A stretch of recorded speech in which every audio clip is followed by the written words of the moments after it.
1940 की दहाई में हिंदुस्तान के सूबे उत्तर प्रदेश के गवर्नर रहे।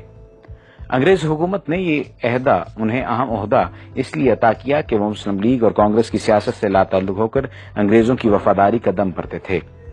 नवाब सतारी अपनी याददाश्तें लिखते हुए इंकिशाफ करते हैं कि एक बार उन्हें सरकारी ड्यूटी पर लंदन बुलाया गया। उनके एक पक्के अंग्रेज दोस्त ने, जो हिंदुस्तान में कलेक्टर रह चुका था, नवाब साहब से कहा, आइए आपको एक ऐसी जगह की सैर कराऊं जहां मेरे ख्याल में आज तक कोई हिंदुस्तानी नहीं गया होगा। नवाब साहब खुश हो गए। अंग्रेज कलेक्टर ने फिर नवाब साहब से पासपोर्ट मांगा कि वो जगह देखने के लिए हुकूमत से तहरीरी इजाजत लेनी जरूरी थी। 2 रोज बाद कलेक्टर इजाजतनामा साथ ले और कहा, हम कल सुबह चलेंगे, लेकिन मेरी मोटर में सरकारी मोटर वहां ले जाने की इजाजत नहीं। अगली सुबह नवाब साहब और वो अंग्रेज मंजिल की तरफ रवाना हुए। शहर से बाहर निकलकर बाएं तरफ जंगल शुरू हो गया। जंगल में एक पतली सी सड़क मौजूद थी। जूं-जूं चलते गए जंगल घना होता गया।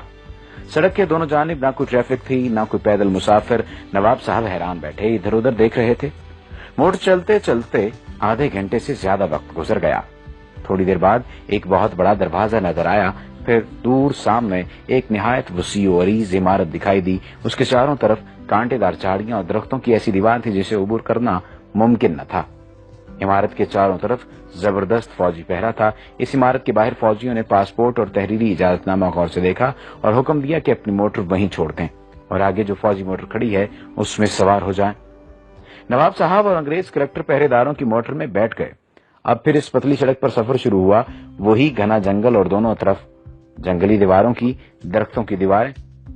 नवाब साहब घबराने लगे तो अंग्रेज ने कहा, बस मंजिल आने वाली है।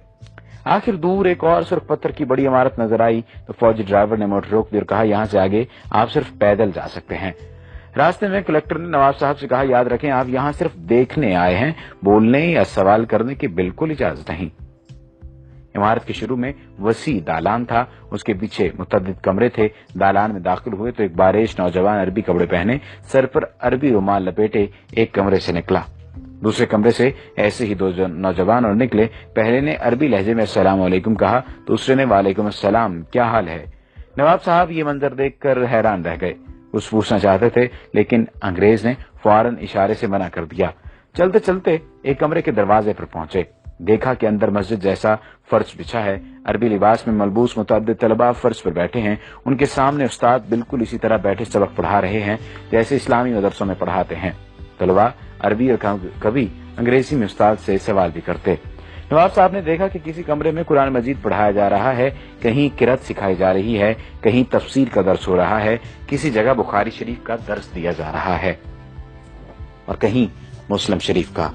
एक कमरे में मुसलमानों और मसीहों के दरमियान मुनाजरा हो रहा था। एक और कमरे में फ़क़ही मसाइल पर बात हो रही थी। सबसे बड़े कमरे में कुरान का तर्जुमा मुख्तलिफ जुबानों में सिखाया जा रहा था। उन्होंने नोट किया कि हर जगह बारीक मसले मसाइल पर जोर है, मसलन गुस्ल का तरीका, वुजू, रोजे, नमाज और सजदे साहब के मसाइल, विरासत और रज़ात के झगड़े, लिबास और दाढ़ी की वज़ाक़ता, गा गा कर आयात पढ़ना, गुस्ल खाने के आदाब, घर से बाहर जाना, लौंडी और गुलामों के मसाइल, हज के मनासिक, बकरा दुम्बा कैसा हो, छुरी कैसी हो, दुम्बा हलाल है या हराम, हज और कज़ा नमाजों की बहस, ईद का दिन कैसे तय किया जाए और हज का कैसे, मेज पर बैठकर खाना, पतलून पहनना जायज है या नाजायज, औरत की पाकी और नापाकी के झगड़े, हुजूर की मेराज रूहानी थी या जिस्मानी, इमाम के पीछे सूरह फातिहा पढ़ी जाए या नहीं, तरावी 8 है या 20, नमाज के दौरान वुजू किया जाए तो आदमी क्या करे, वुजू टूट जाए तो आदमी क्या करे, सूद मुफरद जायज है या नाजायज वगैरह। एक उस्ताद ने सवाल किया, पहले अरबी फिर अंग्रेजी में, नहायत शुस्ता उर्दू में। जमात अब ये बताए कि नजर बद, तावीज गंड आसेब का साया बरहक है या नहीं। 35-40 की जमात बैक वक्त बैक आवाज पहले अंग्रेजी में बोली ट्रू ट्रू, फिर अरबी में यही जवाब और फिर उर्दू में। एक तालिब इल्म ने खड़े होकर कहा, अल उस्ताद, नीयत जरूरी है तो मुर्दा लोगों का हज बदल कैसे हो सकता है? यानी अगर हज के लिए नीयत जरूरी है या किसी भी काम के लिए नीयत जरूरी है तो मुर्दा लोगों का हज बदल कैसे हो सकता है? कुरान तो कहता है हर शख्स अपने अमाल का जिम्मेदार है। उस्ताद बोले, कुरान की बात मत करो, रिवायात, विर्द और इस्तिखारे में मुसलमानों का ईमान पक्का करो, सितारों, हाथ की लकीरों, मुकद्दर और नसीब में उन्हें उलझाओ। ये सब देखकर वो वापस हुए तो नवाब सतारी ने अंग्रेज कलेक्टर से पूछा, इतने अजीम दीनी मदरसे को आपने क्यों छुपा रखा है? अंग्रेज ने कहा, अरे भाई, इन सब में कोई मुसलमान नहीं, ये सब ईसाई हैं। तालीम मुकम्मल होने पर इन्हें मुसलमान मुल्कों खुसूसन मशरक़ वसता, तुर्की, ईरान और हिंदुस्तान भेज दिया जाता है। वहां पहुंचकर ये किसी बड़ी मस्जिद में नमाज पढ़ते हैं, फिर नमाजियों से कहते हैं कि वो यूरोपीय मुसलमान हैं। उन्होंने मिस्र की जामे और अजहर में तालीम पाई है और मुकम्मल आलिम हैं। यूरोप में इतने इस्लामी इदारे मौजूद नहीं कि वो तालीम दे सकें। वो सिर्फ 10 तनख्वाह नहीं चाहते, सिर्फ खाना, सर छुपाने की जगह दरकार है। फिर वो मुअज्जिन, पेश इमाम बच्चों के लिए कुरान पढ़ाने के तौर पर अपनी खिदमत पेश करते हैं। तालीमी इदारा हो तो उसमें उस्ताद मुकर्रर हो जाते हैं, जुमे के खुतबे तक देते हैं। नवाब साहब के अंग्रेज मेहमान ने उन्हें ये बताकर हैरान कर दिया कि अजीम मदरसे के बुनियादी आदाफ ये हैं। मुसलमानों को रिवायात, जिक्र के वजीफों और नजरी मसाइल में उलझाकर कुरान से दूर रखा जाए। हुजूर अकरम सल्लल्लाहु अलैहि वसल्लम का दर्जा जिस तरह भी हो सके घटाया जाए। कभी ये कहो कि आप सल्लल्लाहु अलैहि वसल्लम नौज बिल्लाह रिजल मशहूर यानी जादू ज़दा थे। उस अंग्रेज ने ये इंकशाफ भी किया कि 1920 में रंगीला रसूल नामी किताब राजपाल से इसी इदारे ने लिखवाई थी। इस तरह कई बरस पहले मिर्जा गुलाम अहमद कादियानी को झूठा नबी बनाकर खड़ा करने वाला यही इदारा था। इनकी किताबों की बुनियाद लंदन की इसी इमारत से तैयार होकर जाती थी। खबर है कि सुलेमान रुश्दी की किताब लिखवाने में भी इसी इदारे का हाथ है। खुदाया ऐसा न हो कि मगरब रहन में ही हमारा मेरा समाज रख ले। है फितना परवर निजाम आलम तो अपने मुस्लिम की लाज रख ले। अब जंगल की हवेली के एक मकीन से मुलाकात कीजिए। ये वाकया मेरे दोस्त हुसैन अमीर फरहाद के साथ कुवैत में पेश आया। वाकया उन्हीं की जुबानी सुनिए। ये 1979 का वाकया है। इन दिनों में कुवैत की कंपनी में मंदूबे ताल्लुकात आमा यानी अफसर ताल्लुकात आमा मौजूद था, यानी पब्लिक रिलेशन ऑफिसर। हमारी कंपनी के डायरेक्टर ने श्रीलंका से घर के कामकाज के लिए खादमा मंगाई। दूसरे दिन मुझसे कहा, इस खादमा को वापस भेज दो, वो हमारे किसी काम की नहीं, क्योंकि अरबी जानती है ना ही अंग्रेजी। मैं इसके दस्तावेजात लेकर मुतलका जगह पहुंचा तो पता चला कि फिलहाल श्रीलंकन सफारत मौजूद नहीं, अलबत्ता बरतानवी श्रीलंकन बाशिंदों के मामलात देखते हैं। ब्रिटिश कौंसिल में इस्तकबालिया क्लर्क ने मेरा कार्ड देखा तो मिस्टर विल्सन से मिलाया। वो बड़े इत्तेफाक से मिले और बिठाया। जब उसने अंदाजा लगाया कि मैं भारतीय पाकिस्तानी हूँ तो उर्दू में कहा, मैं क्या खिदमत कर सकता हूँ।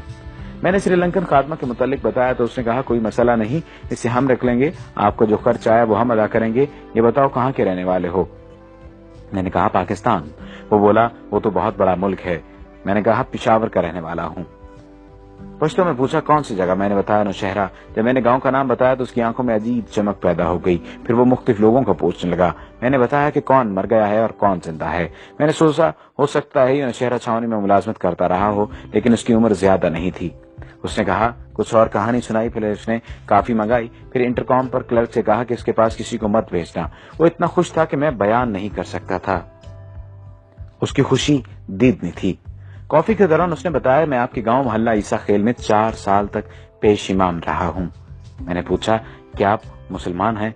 वो बोला, मैंने 4 साल तक आपके गांव का नमक खाया है। आपके गांव वालों ने मुझे बड़ी इज्जत दी। मैं आपसे झूठ नहीं बोलूंगा, मैं ईसाई हूं, यानी अहले किताब।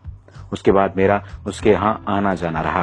वो मुझे अपना हम वतन समझता रहा और तकरीबन मेरा हम उम्र था। तज्जुब की बात यह है कि वो हमारे यहाँ पाकिस्तान बनने के बाद रहा था। एक दिन मैंने पूछा, आप पठानों का खाना कैसा खाते रहे, यानी आपको जायका अजीब नहीं लगता था, कैसे खाते थे आप? वो कहने लगा, आप लोगों का खाना इतना मजेदार होता है कि मैं यहाँ आज भी घर जाते हुए ईरानी तंदूर से रोटी लेकर मोटर में रोटी खाता हूँ।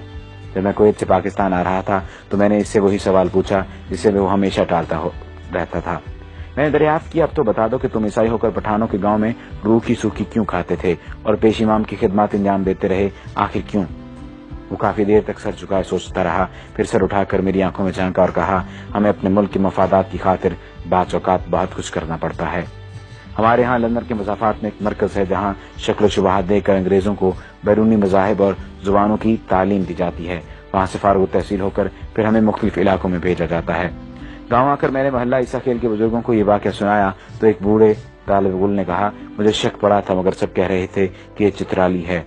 वहाँ अक्सर चित्राली मौलवी पेश इमाम हैं, वो भी गोरे हैं, बिल्कुल अंग्रेजों की तरह।